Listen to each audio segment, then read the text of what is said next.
I put a star next to it. 20 is definitely not. D. And it's not A. So I'm thinking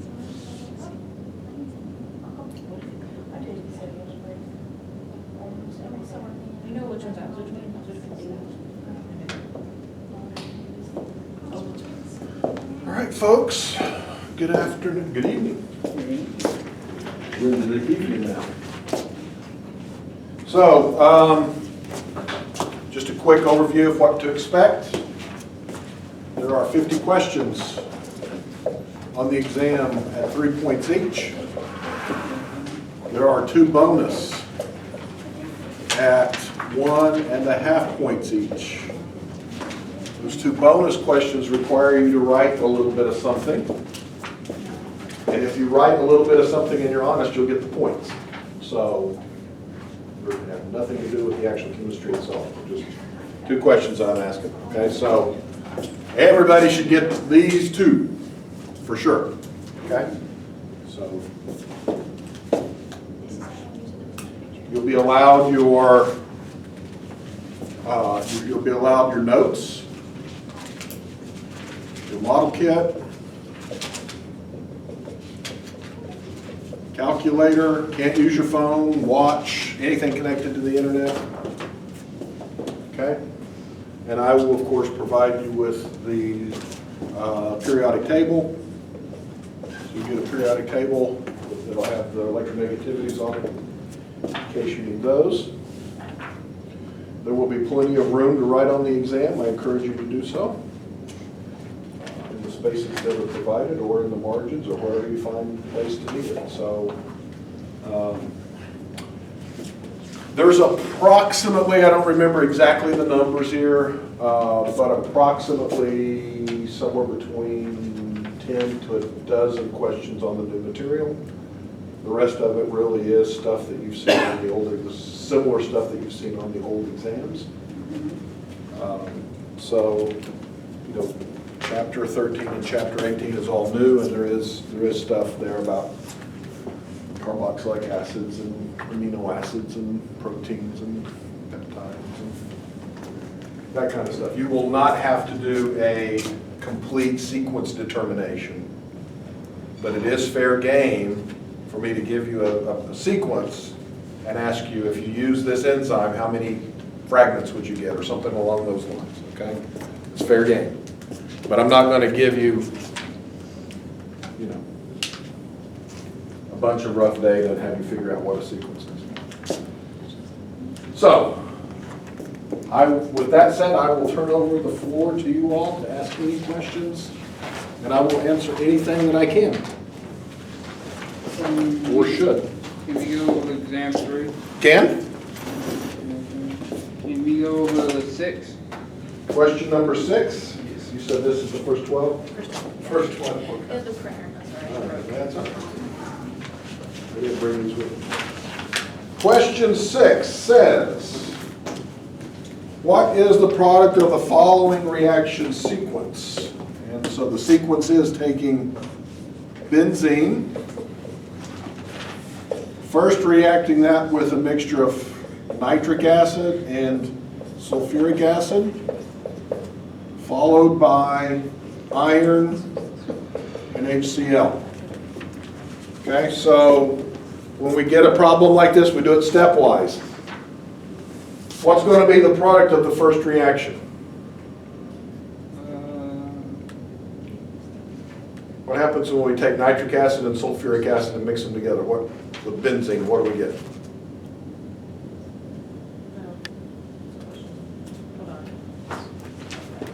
Well, doesn't it break down a bond? We'll create a bond. It creates a new bond. It puts something on the benzene ring. So from step 1, we're going to add something to the benzene ring through, now that's not a carbon yet, I'm just saying we're going to put something on the benzene ring. What are we going to put on it? Pardon? NO2. That's right, this is called nitration. We're going to nitrate. So this is from step 1. We get NO2. We've made a carbon-nitrogen bond. Remember when you take sulfuric acid and nitric acid and you mix them together, you get NO2 plus. That's an electrophile. This first step is what? It's an electrophilic aromatic substitution reaction. Okay? That's what happens in step 1. Step 2, iron and HCl. What's going to happen? Break down. No. It's going to break down something. Go from NO2 to NH2. Yeah, it's a these are reducing. This is a reducing set of conditions, and so you go from a nitro to an amino. So you've converted benzene to nitrobenzene to aniline or aminobenzene. Okay. You all do need to know what the reagents are for this exam. I would have a list of reagents. It would be nice if you had just one page. This is a list of all the reagents we learned. Very good. Right? And know what they do. Make notes. All right? That would be helpful. So that's problem number. So this is, okay. Can you go over to number 7?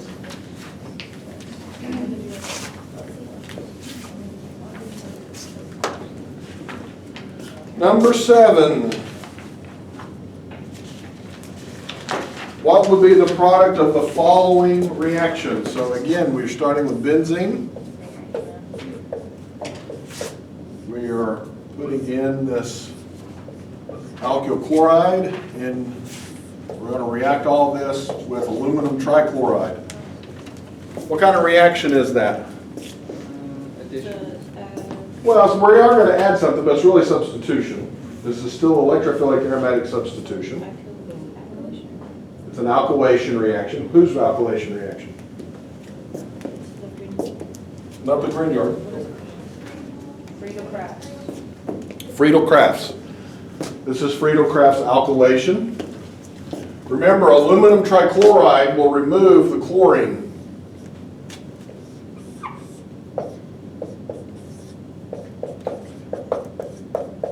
In the very first step, and you end up with a carbocation. What kind of carbocation is that?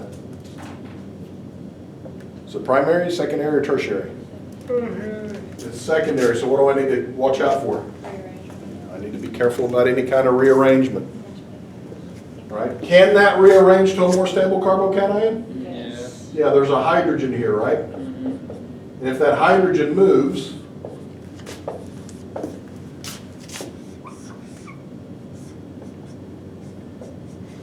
we get a tertiary carbocation. More stable or less stable? Stable. Much more stable. So that is what's going to react with the benzene. So the product is going to be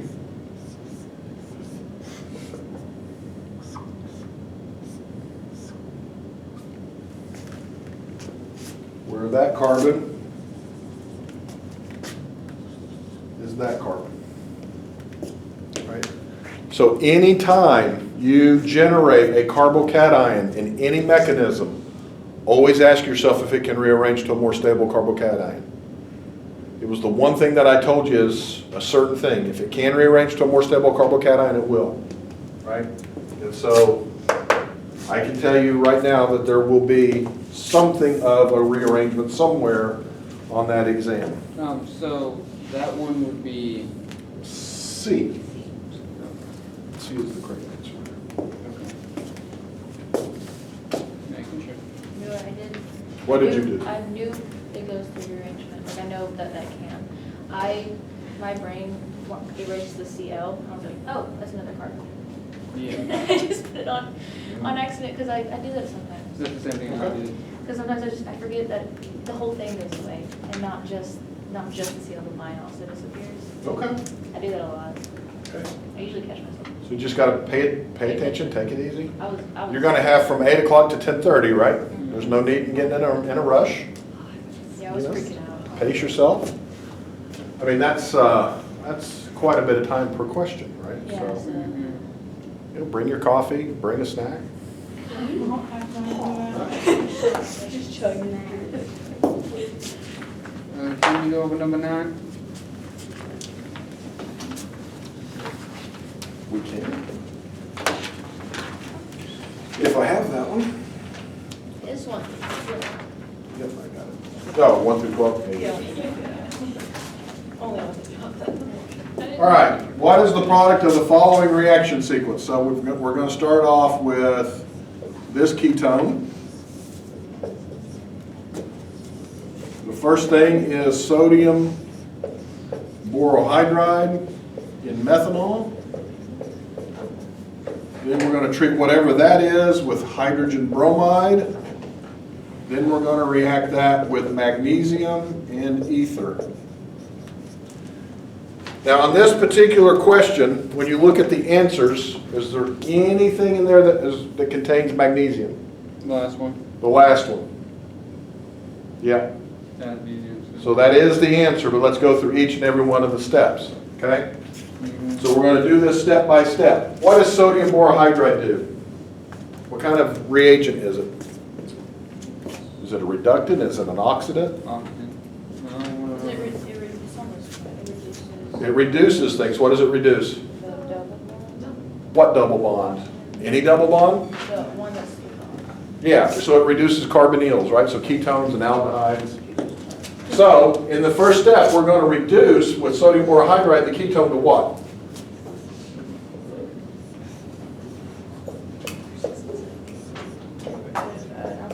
An alcohol. Yep.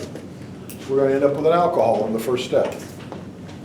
Right, so I can reduce ketones and aldehydes with sodium borohydride. What's the other reagent that I can reduce ketones and aldehydes with?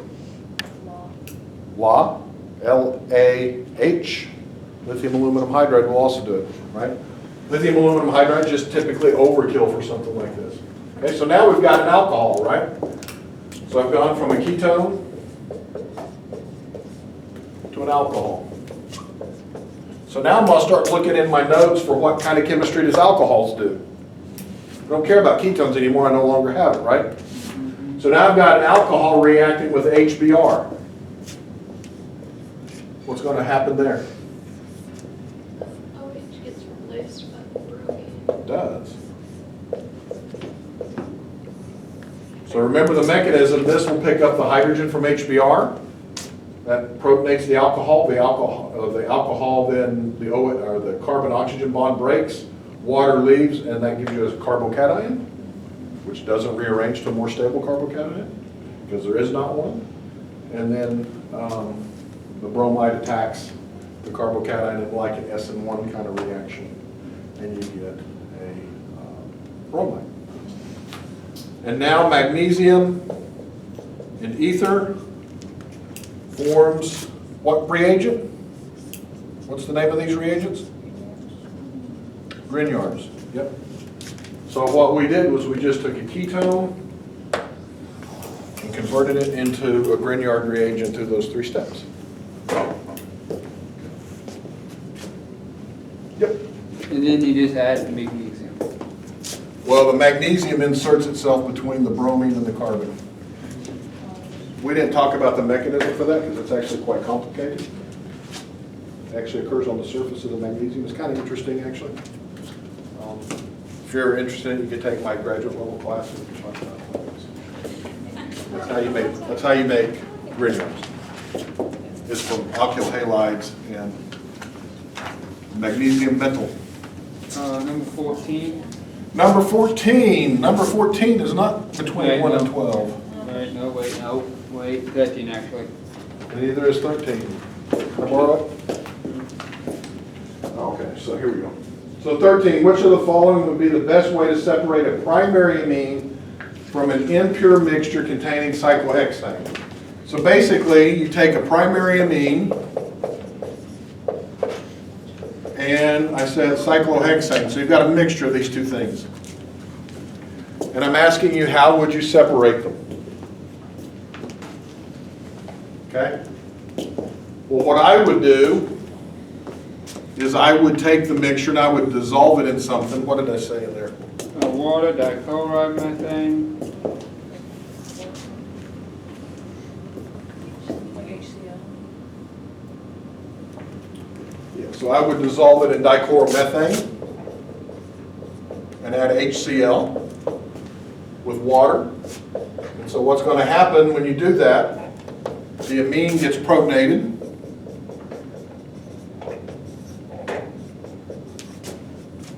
Cyclohexane, nothing happens to it. Is cyclohexane soluble in water? No. Is a salt soluble in water? Yes. Yes. So this allows the dichloromethane to have the cyclohexane in it, and the water will have the protonated primary amine. Okay? And so the correct answer would be B. So I'd be separating it based on the changes in solubility due to the reaction with the acid. Number 15. Number 15.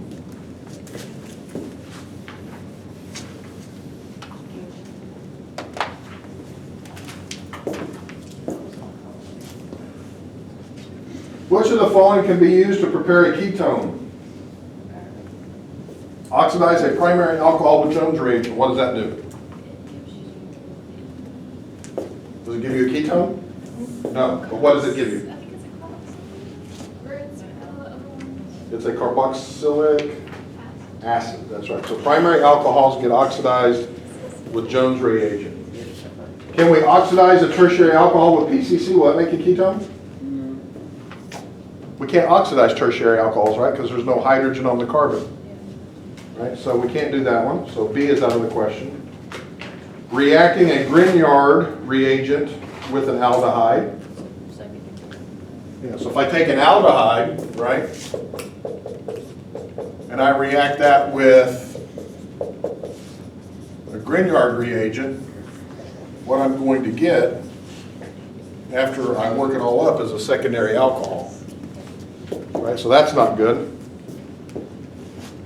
D, oxidizing a secondary alcohol with Jones reagent. So what happens if I oxidize a secondary alcohol? What do I get? I get a ketone. I remove that hydrogen and the hydrogen that's there in the oxidation. It turns out Jones reagent will do that. So the correct answer is D. Can we do 12? Can we do 12? Yeah. You can. I should have that one. I eeny, meeny, miny, moe. And I got it right. I was lucky. So what I'm going to tell you on 12 is 12 came directly from the reading in the book. I can't remember what page it's on. But it's in the amine chapter. I wouldn't have remembered. Well, my process was, I looked at all the answer choices, and I looked, it's like, well, there's an H, that H has to go somewhere. There's an NH2, and so you have to get rid of that H and give it to the oxygen usually. Yeah, that's not a bad way of thinking about it.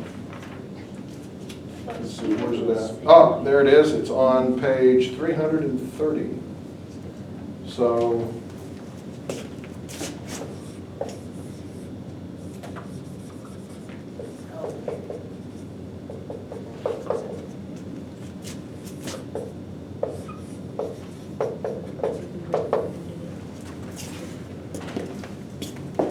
so what do we know about amines? Amines, they usually add. They do add. They will attack things. They can behave as nucleophiles. Right? The nitrogen has a lone pair of electrons. What do we know about epoxides? They're ethers, but are they special ethers?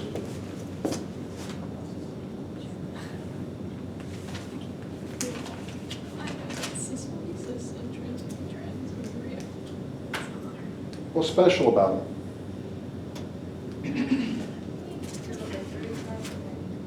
Okay, it's a ring ether, right? And it's three atoms in a ring, right? And it turns out that all of these atoms are sp3 hybridized, right? sp3, they're strained, that's right. So if you built a model of this, you would see that your model kit would kind of want to break. And that's exactly what happens here. And so what happens is the nitrogen of the amine attacks that carbon and breaks that bond. And in doing so, you get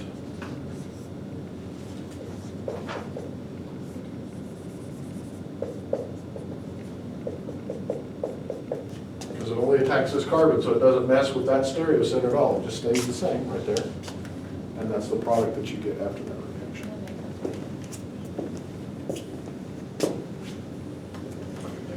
Which is, I think, A. I think I started and went teeny. I ended up on A, I was like, this will be great. Sometimes it works. Okay, right answers are right answers. Yes, when in doubt. What else you want? So, can you go with 16?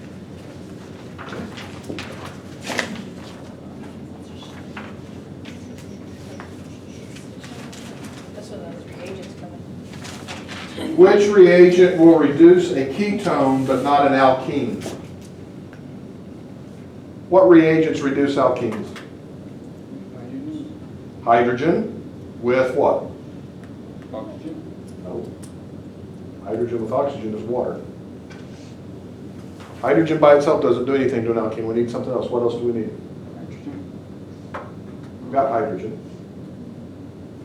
Say it. Palladium? We need palladium. Yeah, we need a catalyst, right? So hydrogen and palladium will reduce an alkene. That's answer C, so it can't be that. Okay? Answer A was PCC. Is PCC a reducing agent? Does it reduce things? What does PCC do? Was it like, No? I can't remember what it does. Remember, if you have a primary alcohol and you want to get it to an aldehyde, you use PCC, and that's what kind of reaction? Oxidation or reduction? I have it written down somewhere. What's happening to that carbon? Is it getting oxidized or reduced?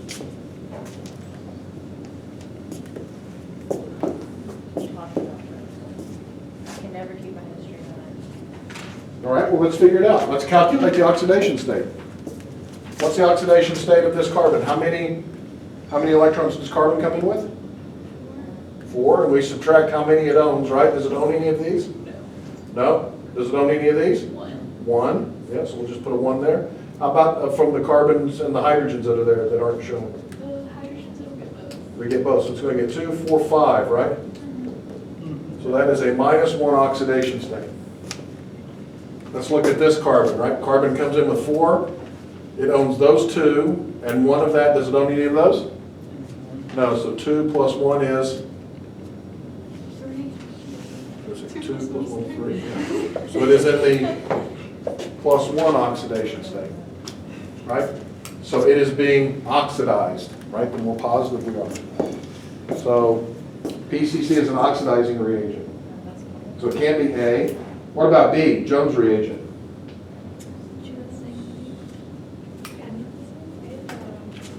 That's an oxidizing reagent. D is sodium borohydride and methanol. That'll reduce a ketone, but it won't touch a carbon-carbon double bond, right?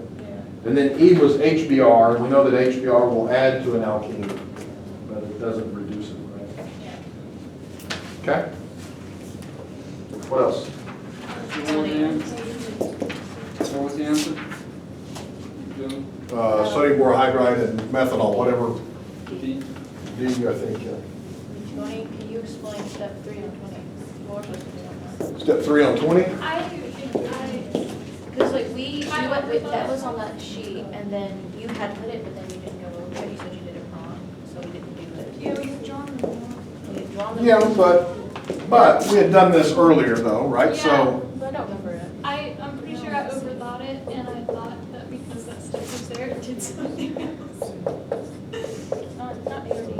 so what's the first reaction? Let's just do it stepwise. What number is this? 20.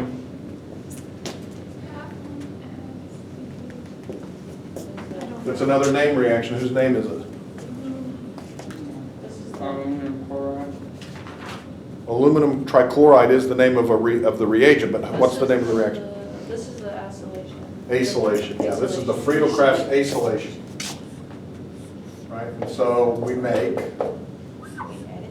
a ketone, right? You will notice that that ketone appeared several times on the exam. Yes. All right, so that's what happens in step 1. Step 2, you used a Grignard reagent. What does a Grignard reagent do to a ketone? It adds MgBr. It adds. Right, and so you make a new carbon-carbon bond. I got that far.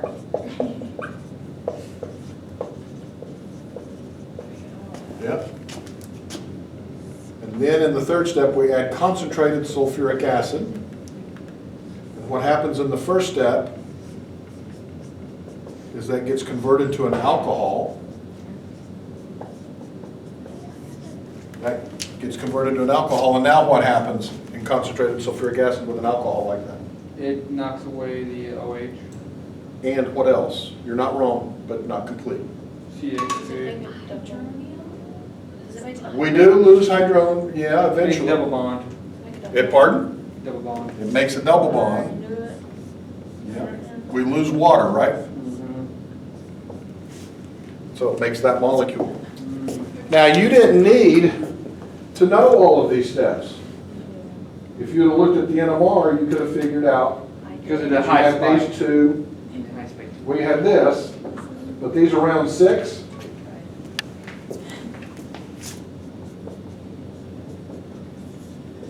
You count the eight. So you could have just interpreted the NMR. I tried so many videos. I was like, why are these so up here? It has to be a double bond somewhere. So that's why I picked D. And I was like, oh, yeah, nope, not. But B also has a double bond. Yeah, that's why I was between B and D. Can we go I over remember, I eight? remember now that we talked about it. Can we go over 18?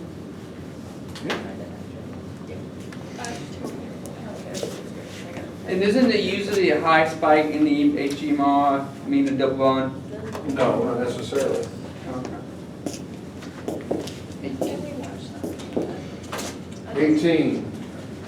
What type of product is produced when a Grignard reacts with formaldehyde? So any Grignard reacting with formaldehyde.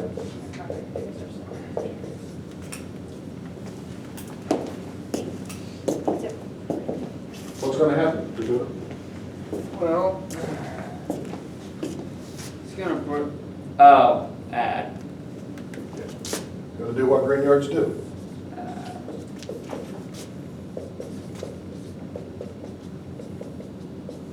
And ultimately, you're going to get a primary alcohol.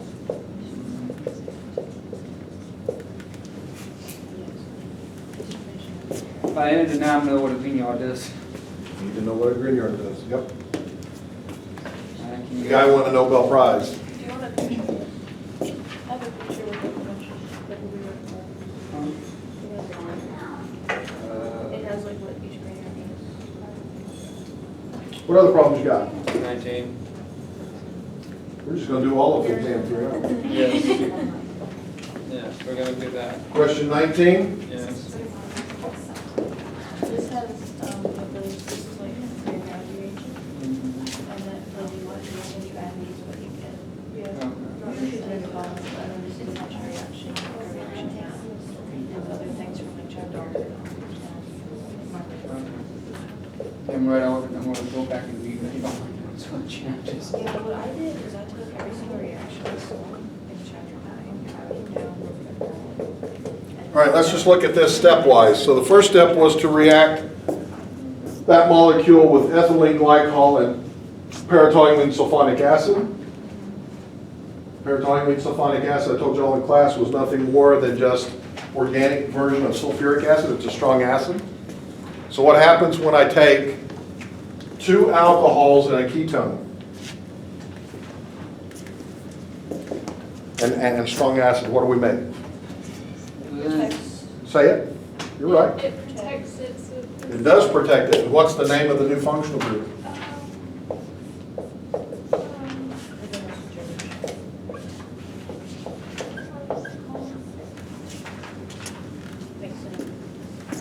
It's an acetal. Yep, so we made an acetal. So from that we can eliminate C, and we can eliminate D. Even though D is an acetal, it's not the right alcohol. Right? So So that's gonna be, so now it's either gonna be A or B. Now we gotta look at the second step, and we took hydrogen and palladium. That's gonna reduce that one double bond.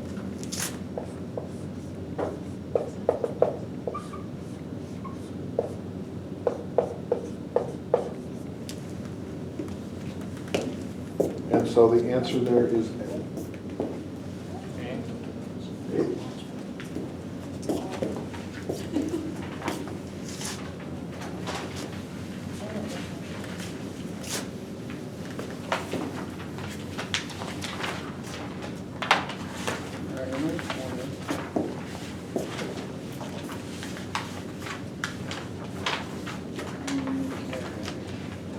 $22? 22? Yeah. The peak that is seen at 0 in the proton NMR is used as a blank. So in the NMR, in the proton NMR at 0, I told you that there would be a little peak there that we would ignore. What was the purpose of that stuff that's added into it? Pardon? It's a reference and it sets the value of 0 for us. It's how we know 0 is 0. That's right, so it's a reference. So what's the right answer?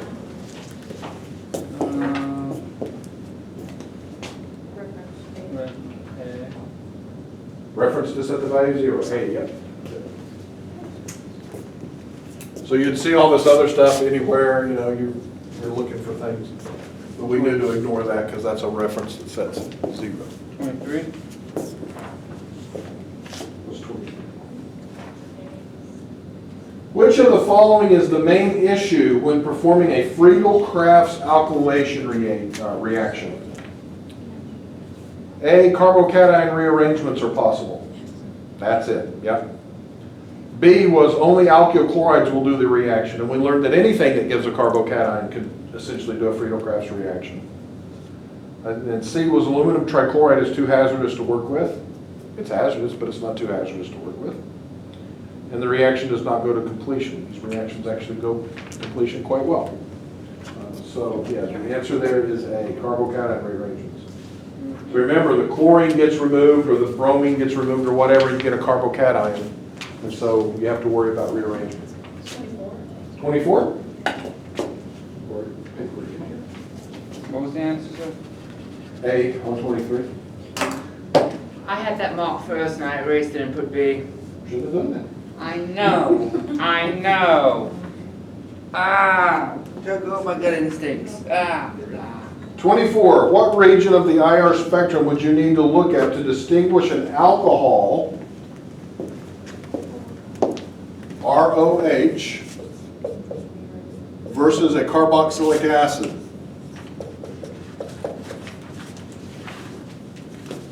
The answers are the hydrogen region only. That's all I need to look at? If I look in the hydrogen region only, now you're right, the OHs will look different, but they'll still both be there, right? So I can't just look at the hydrogen region.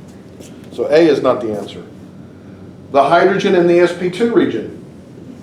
Yeah, that makes sense, right?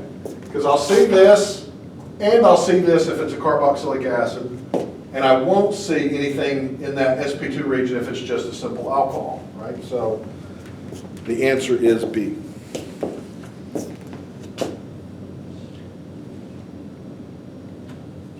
Anybody want 25 for kicks and grins? What was? 25 extra. What was 24?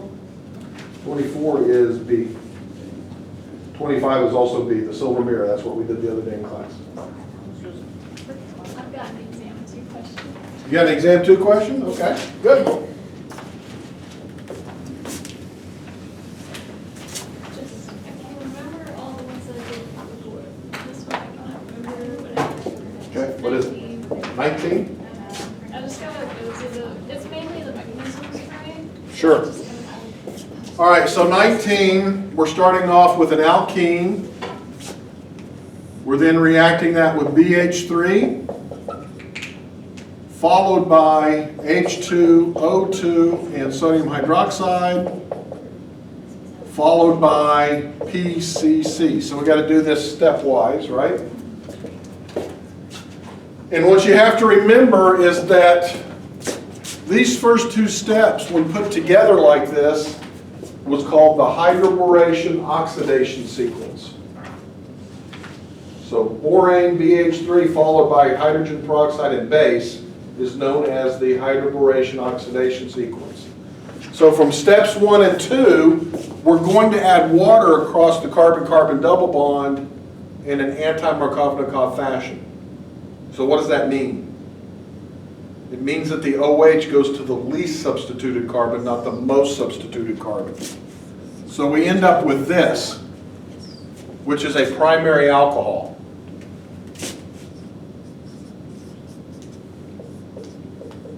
So 1 and 2 give me that.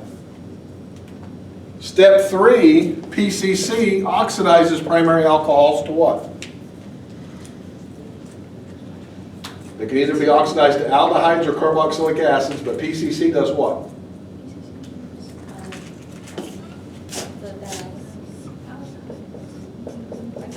Yep, goes to the aldehyde. What question is this? I don't know, It's but on exam 2. exam 2, question 19.